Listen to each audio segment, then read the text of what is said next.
Nah, ini tidak terpengaruh suara audible. Biasanya kita lakukan kalau dalam kursus untuk ultrasound ini adalah ada orang yang melakukan gesekan jari seperti ini, ya, gesekan jarinya, itu akan terdeteksi oleh receiver ultrasound. Sementara peserta yang lain silakan boleh ya, nyanyi, teriak dan sebagainya, tetap suara gesekan tangan ini terdengar. Ya, jadi tidak terpengaruh suara audible. Karena apa? Karena memang frekuensinya berbeda. Ya, frekuensi audible, ya, audible itu di frekuensi 20 sampai 20 kHz, ya, 20.000 Hz. Sementara ultrasound sendiri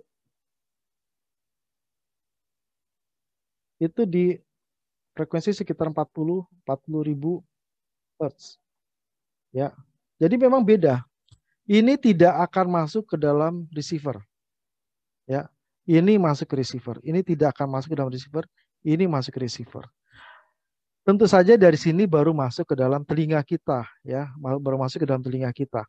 Nah, telinga kita itu perlu penutup yang cukup baik, ya, untuk tidak masuk suara-suara ini ke dalam.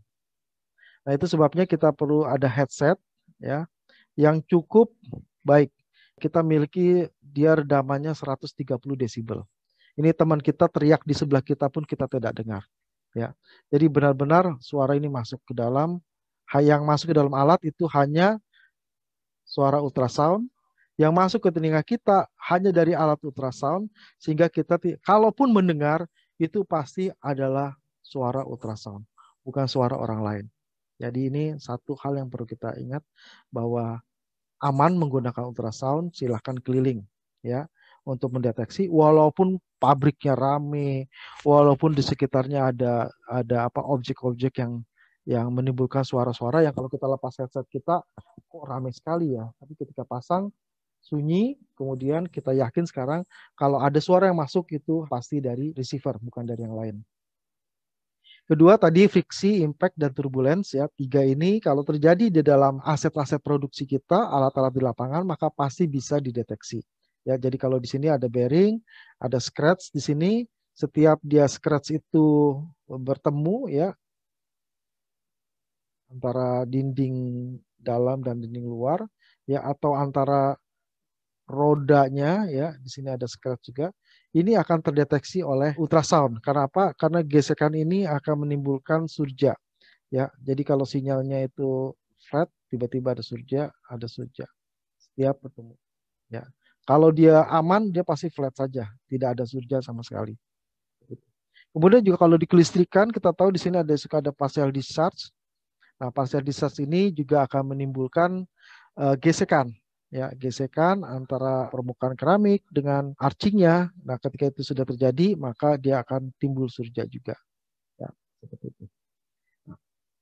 Impact juga terjadi, misalnya dalam motor atau benda-benda bergerak lainnya, ada yang tersendat, kemudian lepas, tersendat, lepas, atau ini tumbukan, ya, impact ini.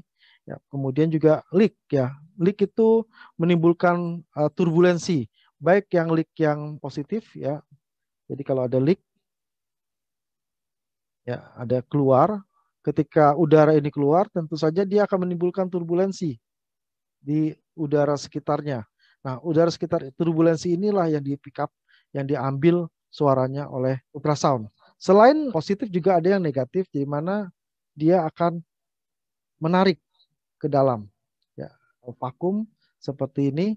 Nah, tetap saja di sini terjadi, tapi hanya kecil, ya, turbulensi kecil sekali. Itu sebabnya kita perlu sekali alat yang sangat-sangat sensitif, dan SDT ini sampai min 20 dB. Saya sendiri belum menemukan alat yang sesensitif sampai min 20 dB. Ya.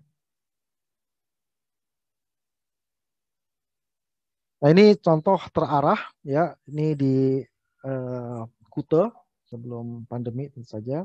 Dengan menggunakan sensor parabolik, saya bisa deteksi dari masing-masing CO ini, cut out, ya, yang mana yang bermasalah. Misalnya di sini R, ST, di sini tidak ada suara, di sini yang T ada suara. Jadi walaupun ini jaraknya cuma beberapa puluh sentimeter saja, tapi kita bisa menentukan, oh ini ada masalah atau tidak ada masalah, atau dia fase R atau fase S atau fase T, ya.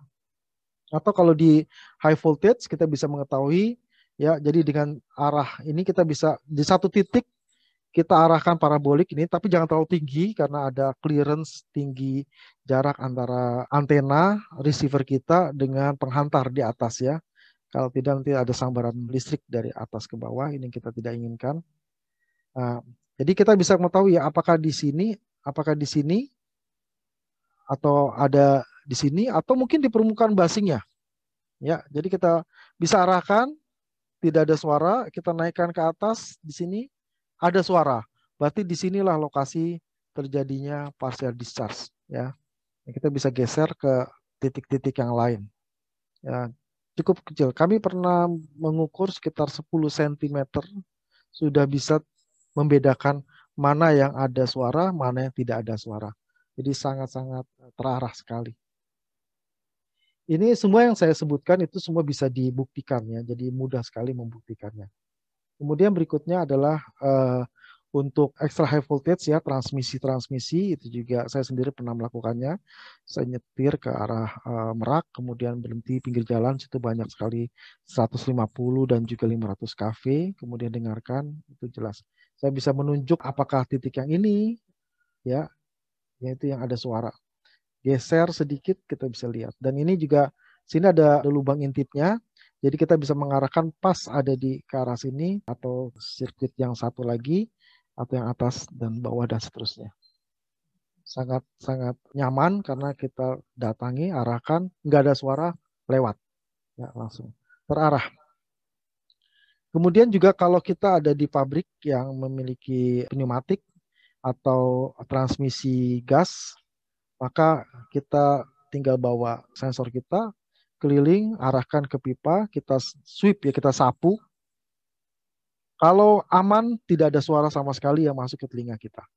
Tapi begitu kita dengar suara gemuruh, ya, itu berarti salah satu dari pipa ini mungkin ada leak, ya, ada kebocoran. Ini sangat cepat sekali. Kita bisa bayangkan tanpa cara ini bagaimana pipa sepanjang ini dan sebanyak ini bisa dipantau, bisa dimonitor. Sangat sulit, ya, sangat sulit. Apalagi mungkin untuk yang kebocoran besar bisa lihat pressure meternya, ya. Tapi kalau untuk kebocoran kecil, pressure meter hanya naik turun sedikit, ya. Kalau kita bisa buat flow-nya itu stabil, baru kita bisa lihat ada degradasi turunnya. Kalau flow-nya tidak stabil, kita sulit sekali mengetahui ada bocor atau tidak. Kemudian kalau bocornya itu kecil, pertanyaan sekarang bocornya di mana? Nah, ini pertanyaan jutaan dolar nilainya, ya. Karena kebocoran ini bahkan lebih kalau udah masalah safety, kalau yang ditransportasikan adalah gas yang berbahaya, itu sudah masalah keselamatan kerja, ya. Jadi sangat-sangat penting untuk mencari tahu di mana lokasinya. Nah, tentu saja kita perlu alat yang cepat, tepat, bisa menunjuk ke sana, dan juga bisa mengcover semua bagian yang ada di dalam plant kita, pabrik kita. Saya belum menemukan alat lain yang bisa melakukan hal itu kecuali ultrasound.